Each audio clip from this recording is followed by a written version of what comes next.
Do not wonder, O piebald man, that your world should have been chosen for time's corner. You live looking out always on heaven itself, and as if this were not enough, Malaldil takes you thither in the end. You are favored beyond all worlds. This is Pints with Jack, Season 8, Episode 6, Perelandra Chapter 5, an interview with a lady.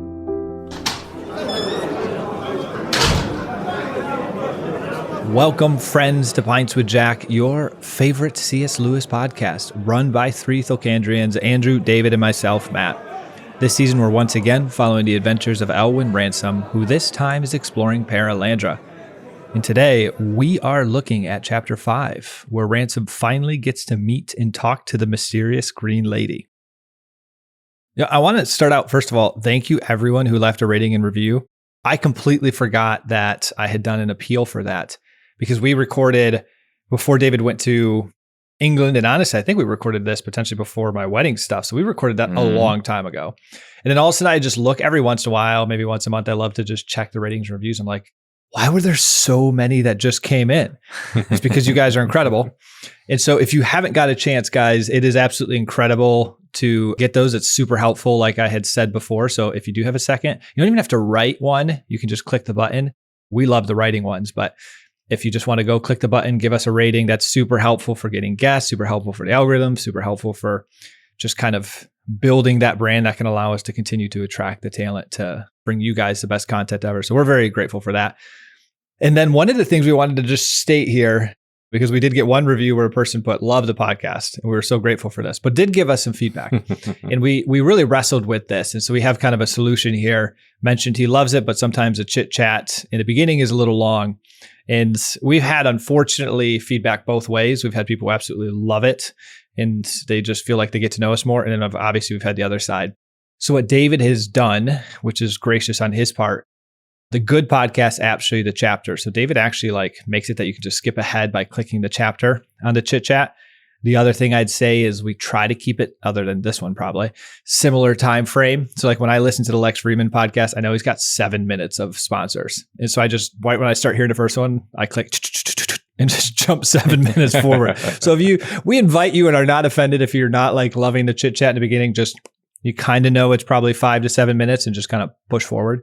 But anyways. We're also planning an upcoming Common Room issue. So some of the chit-chat has been because we, although you're getting them week by week, there, like Lewis says in Mere Christianity, there have been jumps in between recording the episodes. We just enjoy each other's company. And we love it when we meet you all and find that we're instant friends. And so what did Andy Bernard say on The Office? I'm sorry I bothered you with my friendship. But no, we take those comments seriously. We appreciate the feedback, and jump to whatever serves you best. Yes. Well, gentlemen, now let's dive in to the normal chit-chat. How are you guys doing? Busy church week. Got a couple of funerals tomorrow. We're recording on a Friday morning. Had clergy conference yesterday, which was great. I'm preaching this Saturday and next Saturday. Just lots of good stuff. And in the middle of be done with my current job by my current church by June 15th. So beginning conversations about what next might look like. And if you're the praying sort, toss one up for me. Also want to let you know that in advance of Christmas, I'm updating eBay, trying to put up a book every day. I have a whole new set of first edition, later printing British Narnia Chronicles that's going to be going up, and lots of other fun stuff. So if you're of a mind to do a little early Christmas shopping, avoid the Black Friday rush. I love it. David, are you recovering from your jet lag? Well, just about. And I didn't have jet lag. My kids did, which meant that I just didn't get to sleep, which isn't quite the same thing. My sister-in-law said it takes about a day per hour in terms of time difference. So this was a 6-hour time difference. So she said it's probably going to take about a week. And she was about right. So I am currently feeling pathetically grateful that I was only woken up at 6 a.m. today. My one piece of news is that last week I mentioned that my wife's grandmother just moved to La Crosse. Yes. Another of my wife's siblings has just bought a house here and will probably be moving by the end of the year. Wow. So the family compound is growing. I love that. I got to say too, on my side, maybe we'll talk about it more in the common room, I guess. It was crazy. So I was at a dinner last night, and this one gentleman works with the 2 diocesan bishop exorcists of DC, who does like some of the most in the United States. The stories, he's there like twice a week with him, and so just left and right, and really did say nefarious is incredibly accurate. Like the wit, the cunningness of the conversations that happen as he's working with the demon possessed is just unbelievable. And he was like, honestly, nefarious is spot on. Well, if you want to do a half pint with him, let me know. That would be fun, actually. I should ask him. And he said, who did we have on? Lampert? We had Father Lampert. Yep. He said he's great. It's like, I highly recommend him. I was like, yeah, he was one of our best episodes. And to people that don't know what you're talking about, Nefarious is a movie that came out that was all about, demon possession. But yeah, do a half pint on that. I'd like to hear that. The one story he did say is he was working this one lady that they were in there with, and he's got to keep things. He can't really go super deep, so I have to ask him ahead of time, maybe do pre-prep. But it was not a she, the demon was doing it. It's like completely in Latin. She didn't know a single bit of Latin, just like a total conversation back and forth in Latin. I was like, wow, that's insane. Yeah. Learning Latin was a pain, but I don't think I'd go for demon possession to try and avoid that pain. What are you boys drinking today? Well, I'm drinking Clipper tea from England because my other piece of good news is our luggage was finally returned a week later. No way. Oh my gosh. We'll have to save for the common room when I lost my iPad or left it on the airplane and could literally see it and track it. And I watched it go back to New York. I watched it go to Paris. I watched it go back to Rome. And I'm literally chatting with United. No one would go on the plane or check this or do this. Oh my God. And they're like, it's clearly not on there because the cleaning people would have found it. And I'm like, no, it's on there. You guys just can't see it. We got upgraded to like some nice seats. And so it's like when they recline, you can go, it fell down in the middle section. Long story short, I drove to Rome on our honeymoon and just really talked to United person, seeing it come across the seas and knowing when the plane was going to land. And the lady was so gracious. After an hour and a half, they let me through security, took me to the gate. It was right in my seat, right between the thing. There you go. I told them. So once again, this is a story that you're going to tell us at the next common room? Yes. Okay, great. To save time. Yeah, good plan. Hopefully you guys skipped like 8 to 10 minutes ahead. Yeah. Well, I'm still drinking coffee in my Houston mug. Who are we toasting today, Matt? Today, we are toasting a returning Patreon supporter, Joanna. Woohoo! Well, first of all, it's also important, contextual information. And this is just because I'm so smart and this came to me off the top of my head, not because David put this in here. Definitely not because I wrote it in the notes afterwards, Karen. That's exactly right. Saint Joanna, the wife of Chusa, the manager of Herod's household, accompanying our Lord and supported his ministry. Oh. So we want to thank Joanna for supporting our ministry and pray that the same Lord will bless you greatly. Hear, hear. This was nice. David wrote exactly what I had to say. Usually I make it up on top of my head. I can get used to this, David. Cheers. Cheers. Cheers. All right. So first, let me just say it's really hard to summarize today's chapter, and I think it's going to get really hard going forward. It's very difficult to try and summarize conversations, but here is my best attempt to summarize this chapter in 100 words. Ransom awakes to find the lady on a nearby island. She tells him how she was young yesterday. They discuss Melicandra, Mars, and Thulcandra, Earth, about the creatures which inhabit them, and the impact of the Incarnation. Ransom realizes that she is a goddess, the queen and mother of Perelandra. He discovers that there is only one other creature like her on the planet. He is her husband, the king, for whom she was searching when she met Ransom. Speaking of death, disappointment, agency, and different kinds of joy, Ransom realizes that he might inadvertently corrupt this lady's innocence. That was a good one, David. Well done. Yes, and it's a tough chapter. I man, it's been a couple of years since I read this last, and what an incredible chapter. David and I were chatting before the beginning of the episode. He said, well, maybe we were at the beginning of the season, he thought maybe we can get a couple of chapters per episode. And now we're thinking maybe we can get a couple episodes per chapter. So much richness and goodness. We'll try to get right down to it here. Wait. I love this. We'll try to get right down to it. So much richness and goodness. They say after 15 minutes of pre-conversation. Don't worry, I'm gonna cut all of your updates. Yeah, I knew where my iPad was. Actually, this would be hilarious. Please do cut some of them. If you guys get to this spot in like 7 minutes, David cut about half of it.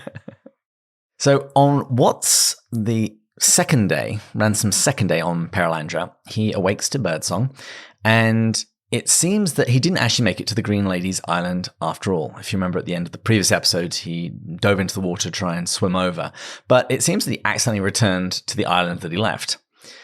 But Ransom then does see the Lady's Island only a few feet away. A number of islands seem to have clustered together, so it's a flat wooded landscape for as far as he can see, with little rivers where the islands separate from each other. The Green Lady is walking nearby and plaiting some blue flowers and singing to herself. Now, I had a couple of notes on this section. Is there anything you guys would like to say before we jump into their conversation? No, I don't really have much here, to be blunt. I hadn't noticed that he had swum back to his own island, so that was a good pickup. And kind of a typical fairy tale trope of ending in some danger and then being saved from it. And also the foolishness of trying to do something yourself. And it's like his island and the Lady's Island were going to be brought together. It was when he tried to force it that he ends up being frustrated. But the notes I had on this section, first of all, I don't think it's insignificant the color of the flowers that the lady is plaiting. They're blue flowers. Mm-hmm. And we've seen blue flowers in Narnia, and we've seen them in Surprised by Joy, or at least we will see it in more detail next season when we actually do Surprised by Joy. Because in Lewis's spiritual autobiography, he says, before I was 6 years old, I was a votary of the blue flower. Mm-hmm. And you see blue flowers after Aslan's resurrection. It's a symbol that points to romanticism. And when Lewis says he became a votary of the blue flower, it means he became enamored with romanticism. So I don't think it's insignificant that that's the color of the flower that she's working with. There's also, she declares herself the mother later on in the chapter. And I think that maybe part of the blue is, there are continual references to the Blessed Virgin. And so I think that there's some of that imagery as well. Lots of comparisons to lots of different mythical ladies or famous ladies. So yeah. And in this section, a woman singing, playing with flowers, and on the opposite side of a stream. Anyone that's read Dante will know about Matilda in the Purgatorio, when Dante is exploring, appropriately enough, the Garden of Eden. And so we have an echo of that here as well. There was one last thing I wanted just to bounce off you guys. What's with the language? Because here's a phrase. In his heart, such a premonition of good adventure as made him sit up forthwith. Lewis doesn't normally talk like that. What do you think he's doing? Would you like the spoiler alert? No spoilers. Okay. Let me generalize that. There you go. That one of what's going on, in addition to writing science fiction and space travel, Lewis is also writing a romance. And by romance, I don't mean a swarthy man with his shirt half off on the cover. A romance is like an Arthurian romance, is full of tales of quests, defending ladies, defeating dragons, supernatural help, a knight going out against great odds and doing one's best. And so there is absolutely an Arthurian flavor to what goes on here. You find a similar tone when Reepicheep speaks, and Reepicheep is the most courtly of mouses in the Chronicles of Narnia. And so there's certainly, as we'll find out as we continue reading, an almost Arthurian sense of this kind of old sort of tale of knights and ladies. And just as a brief aside, while I was in England, my wife and my mother and myself pretty much every night would do about 3 crosswords. And it was in the process of doing those crosswords that my mother discovered that I knew the term bodice ripper to describe a romance novel. So yes, that was fun. And Lewis solves the problem by having no bodices. There you go. Well, how does Ransom respond to the lady initially? This spot definitely stuck out to me. Probably the first part that did. So first of all, he was overwhelmed, and he mentions, what was interesting, it wasn't what you would expect would overwhelm him. He was like, what overwhelmed him was not in the least the fact that she, like himself, was totally naked, because that would be natural to assume that. Embarrassment and desire were both 1,000 miles away from his experience. So that was quite interesting. And if he was a little ashamed of his own body, that was a shame which had nothing to do with difference of sex and turned only on the fact that he knew his body to be a little ugly and a little ridiculous. And I was a little bit curious what your guys made of, like the little ugly and a little bit ridiculous. Is that because of his sinfulness? Is that what that's kind of referencing? Like, what did you guys make of that? I think he's just an academic that doesn't do much exercise. So he's a little portly. Yeah. And honestly, I do think most bodies are a little bit ridiculous. Yes. Lewis says something very similar in The Four Loves. He does indeed. And part of what I love about this is, and we get this again and again in the chapter, is this kind of different quality of experience, different quality of perception. And it really begins to succeed at what Lewis set out to do. He always wanted to do, he wrote science fiction to explore what a different world would be like and kind of different sort of characteristics. And so the real difference from our world is part of what he's emphasizing. So here's this woman, and she's naked and green, and he's not fixated on either of them. And he's also a little fixated on how inappropriate he is to such a majestic setting. So yeah, Lewis, I think, is really capturing the different quality. It's what Lewis refers to elsewhere as the kappa element. The very aura or experience of being on Malacandra or on Perelandra is qualitatively different. And here we come to the first thing in this book that really threw me. I remember the first time I read it, and rereading it now, once again, I sort of stumbled over this. The Queen describes herself as young yesterday. What does she mean? So she means she's innocent. She means she's ignorant. She means that she is not as fully grown or developed, and doesn't know as much as she will know. Ransom takes her literally, of course. And I love this metaphor.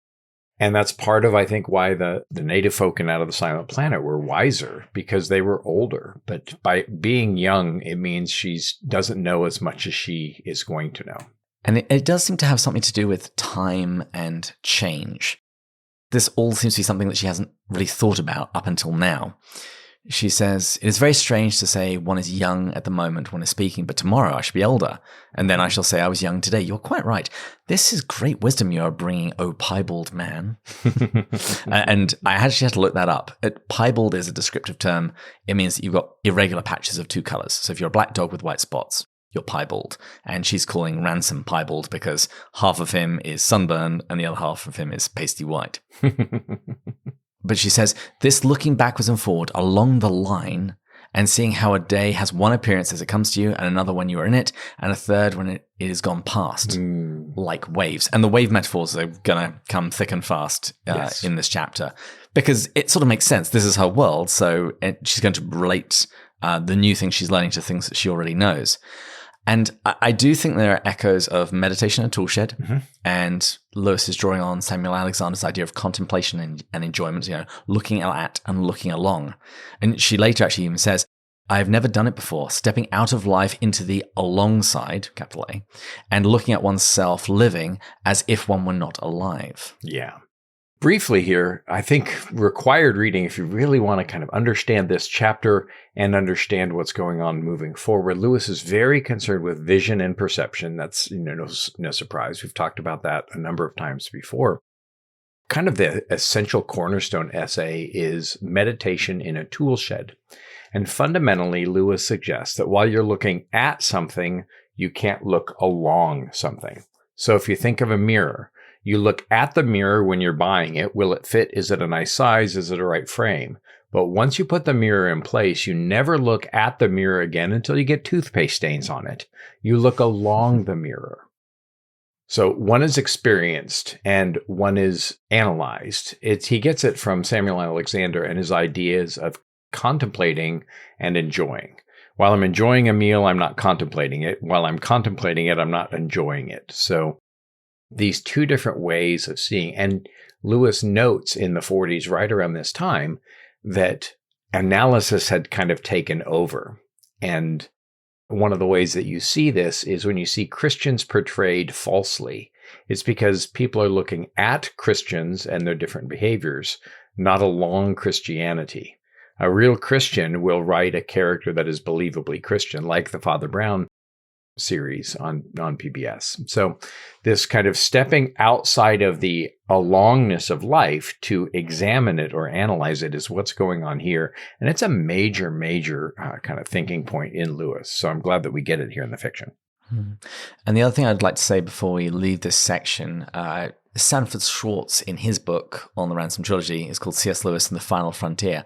He notes that in this section, Lewis is drawing very heavily from the French philosopher Henri Bergson, particularly how Bergson saw reality as a continual movement towards new forms of life with ever higher levels of development. Mm-hmm. And this explains their discussion about time, because in Bergson's view, it's got no real length or meaning other than the new states of being which are produced as a result. So it doesn't really matter how long the time is. It's about the question of what changes is brought about. And you see this in the section where Ransom is talking to the lady and says, well, you're only a little older today. It's only been one night. And then she responds, oh, I see it now. And as an aside, I went through the text. The phrase I see or I see now is throughout this text. It's kind of funny that in Malacandra, Ransom is the one who's learning to see. In this book, he is helping the lady to see things that she hasn't seen up until now. Mm-hmm. And here she says, you think of times as having lengths. A night is always a night, whatever you do in it. As from this tree to that is always so many paces, whether you take them quickly or slowly. And she says, I suppose it's true in a way, but the ways do not always come at equal distances. She has a very different conception of time, and it seems to be mostly rooted in the question of how much change is there? What's the difference between then and now? And I think the importance of this, and I hadn't noticed how many times they speak about seeing, but in a similar way to in Narnia, how, the different planets have their resonances all the way throughout their particular book. Seeing is one of the major cornerstones of understanding what Lewis is doing. And this is one of the kind of huge advances in his exploration of that. Hmm. Well, let's move on to the section that I've entitled Of This and Other Worlds, because the Green Lady, she makes reference to other worlds. And so Ransom asks her what she knows about them. What does she say? Well, first of all, we get this idea of deep heaven again. That really stuck out to me. We talked tons about that, of Out of the Silent Planet. So she mentions that she kind of has an understanding of that, which would fit with Lewis's desire of us like recapturing that view. If he thinks of her as an innocent, non-fallen creature, she intuitively knows about this deep heaven, which lies beyond what she calls the roof of her world, and has a sense of the shape of the planets, their orbits. And what was interesting, I underlined this, and the oldest and the greatest of them have on them which we have never seen, meaning like the oldest and greatest planets, I'm assuming, nor heard, and cannot at all understand. But on the younger, Maladil has come to grow the things like us that breathe and breed. So just referring to the Incarnation. Well, and the idea that the older has things that we can't understand. I've been teaching a little bit on the Holy Trinity and the grappling with it. And, sometimes my students don't like the fact that we can't understand that. But I love how Lewis puts in perspective that on other worlds, there will be things that we do not understand, and his ways are much higher than our ways, and his thoughts are not our thoughts. And so there are whole levels of things about the universe we don't understand. And actually, I think modern science says the same thing. I mean, the amount of ignorance that modern science acknowledges. I mean, we only know so much, and we try to expand that all the time. And so that's some of what she's grappling with.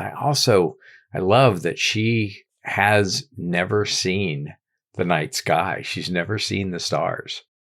And what a great gift that God has given us by allowing us to see that. And what are we doing with it? And she rejoices when she realizes from Ransom's questions, it's like, oh, see, your world has no roof. You look out into the high place and see the great dance with your own eyes. And she just thinks that is wonderful.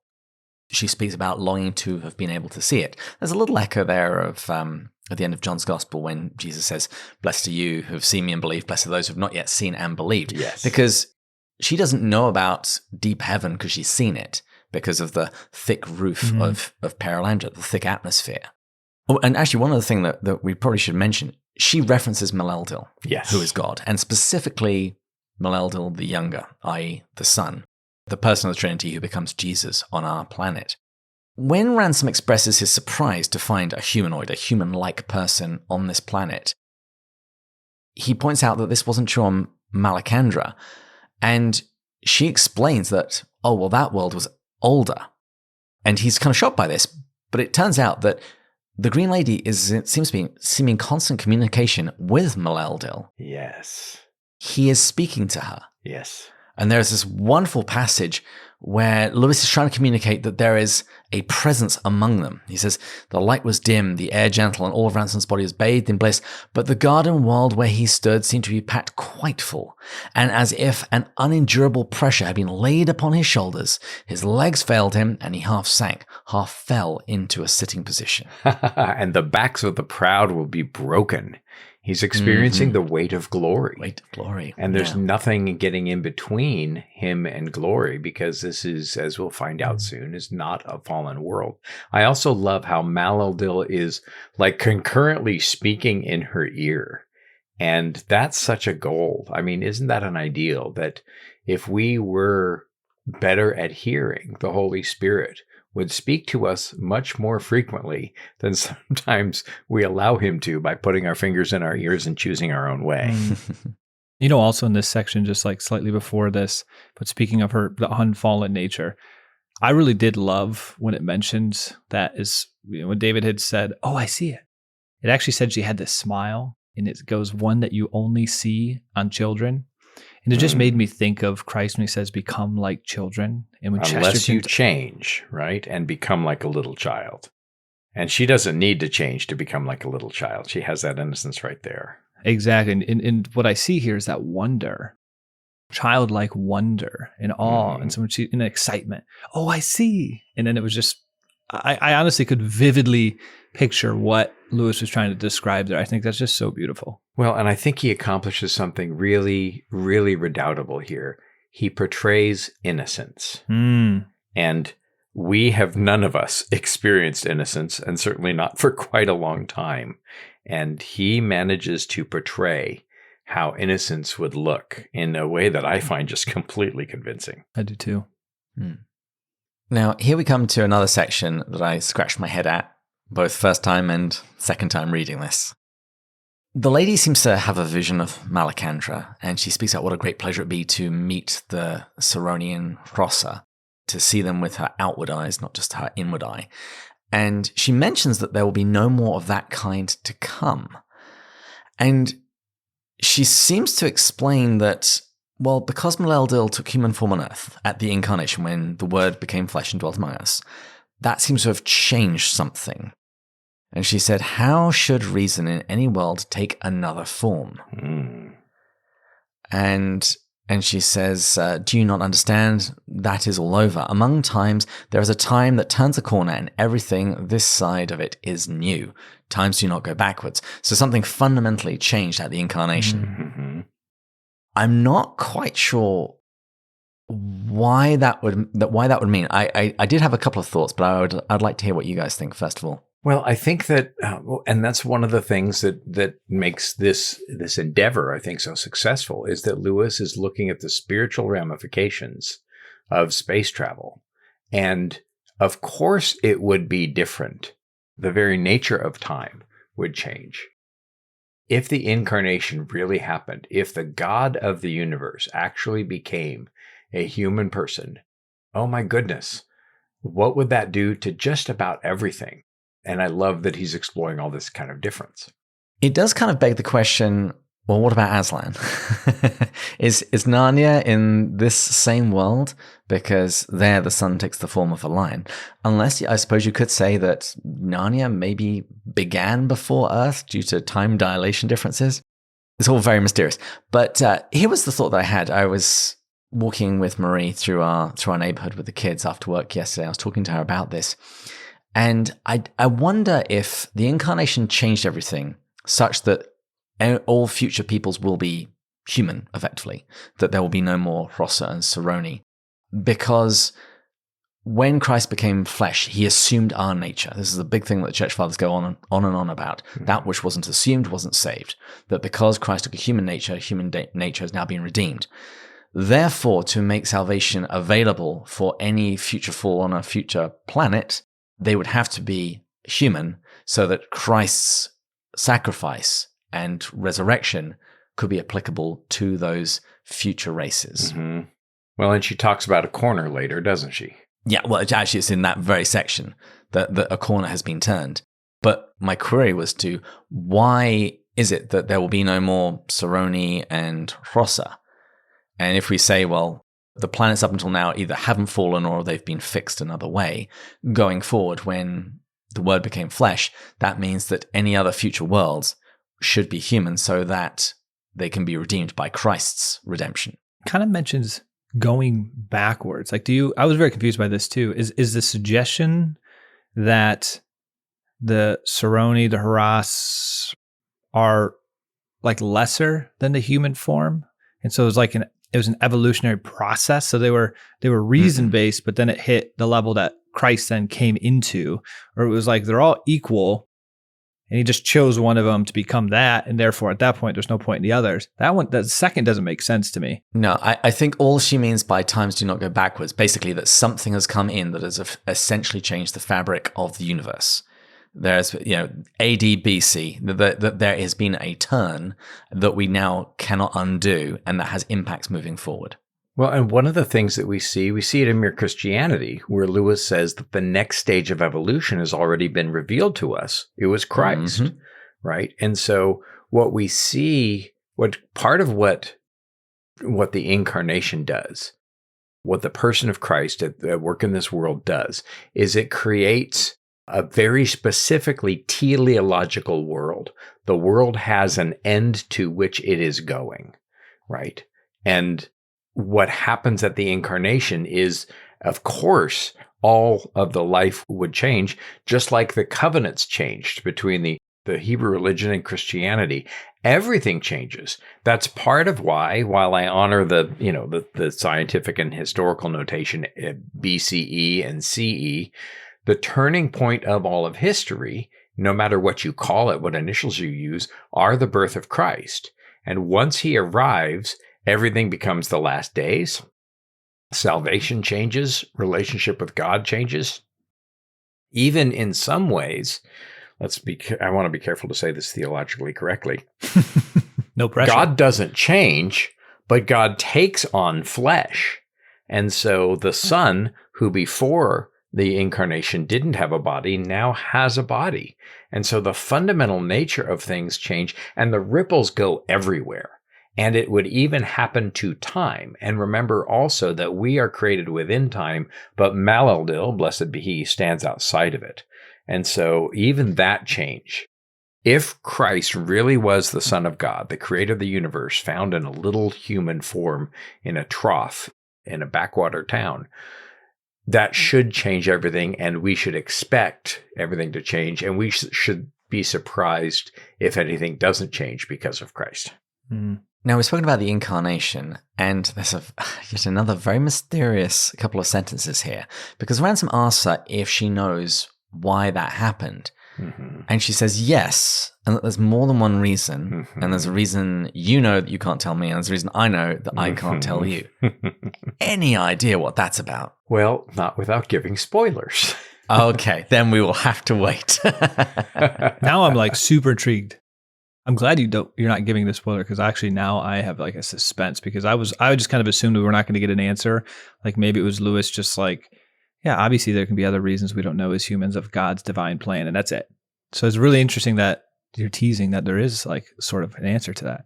Yeah. What's the exact phrase? And do you know why he came thus to my world? Okay. So why did the Son of God become incarnate in our world? She knows a reason why he did. Mm-hmm.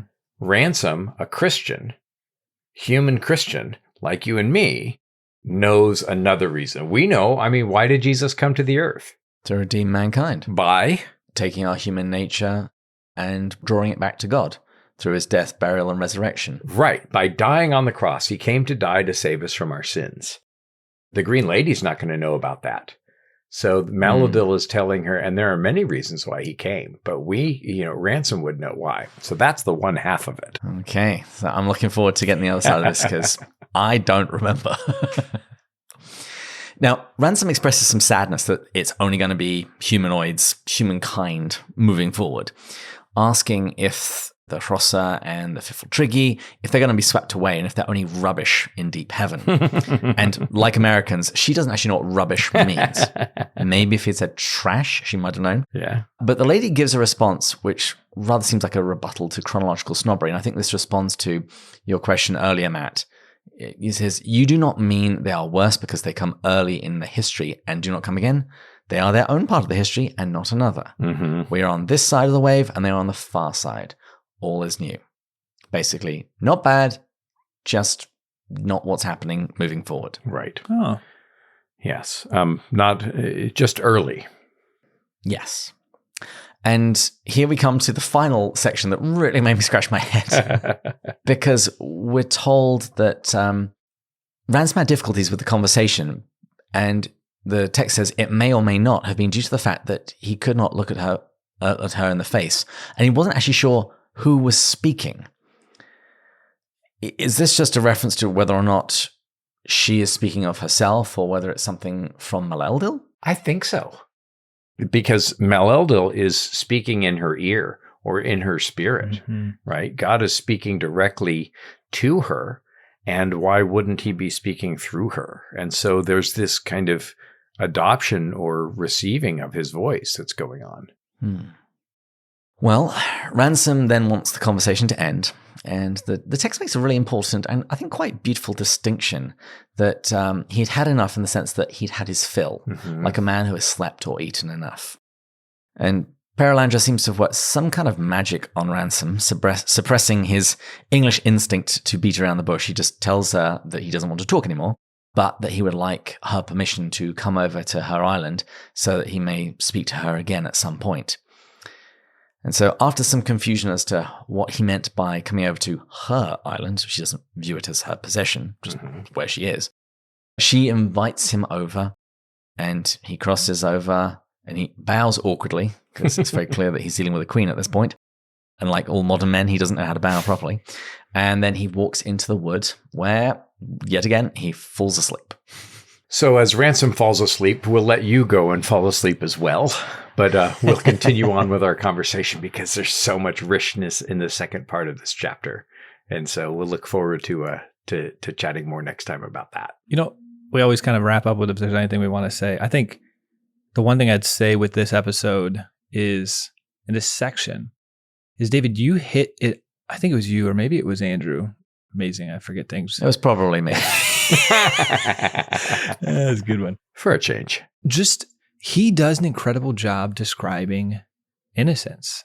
And you do feel an experiential encounter through his words. I would say that's probably the biggest takeaway I've gotten from the Ransom trilogy, and particularly Perelandra. He does something that I think is actually really tough to do. He discussed he couldn't do the angelic version of Screwtape Letters, the reverse. But to be blunt, I would think it would be just as hard to do what he's doing here. And he has done it, I think, masterfully. And I've loved it. Well, actually, that was me talking about innocence, which doesn't really matter. I mean, David's insights. But you felt the need to say it. Well, it's true. It's true. Raised American. What can I say? But actually, and I was thinking exactly the same thing, Matt, as you began talking. I'm like, yeah, but what about the angelic, version of Screwtape? I think it's really different because Lewis, especially after kind of 10 years of being a Christian and examining his life and aiming towards, maybe a recovered innocence, aiming towards conversion. Lewis understands human nature pretty well. He's already written the Screwtape Letters, right? He understands his own heart, and he understands that evil is a bent good. But to talk about a spiritual creature that never sinned, So he's not only talking about complete innocence, but complete innocence of a completely different rank or order of creature that was eternal. I think was probably far beyond his grasp. Yes, I love it. Well, I hear the call for the final drinks. So we want to thank our intern, Julia, and our sound engineers, Taylor and Sarah, particularly today because we had a lot of choppiness with some technical issues. So this is going to be, it's funny when you record, you kind of recognize when they're going to have a harder time. So thank you. Yes, thank you. And we want to thank our Patreon supporters, particularly our top tier ones. And I want to, let me just jump in. I want to thank our Patreon supporters because of their support. We do have such great sound engineers who are willing to take the time and do the work. And so we're really, we do this every episode, but we're grateful and new every episode. Yes. And thank you, Joanna, Brian and Meg, Rebecca, Sarah, Mark, Kevin, Aldo, Bud1, Bud2, Edgar, James, Matt, Erica, Joelle, Amanda, Thomas, Shane, Becca, Kay, Paul, Gary, Stephen, Kelly, John, James, Kate, Peter, David, Angela, Rowdy, and my wife, Mary Margaret. And of course, thanks to all of you for listening. And please join us again next time when we'll continue going further up and further in. Cheers. Cheers. Cheers.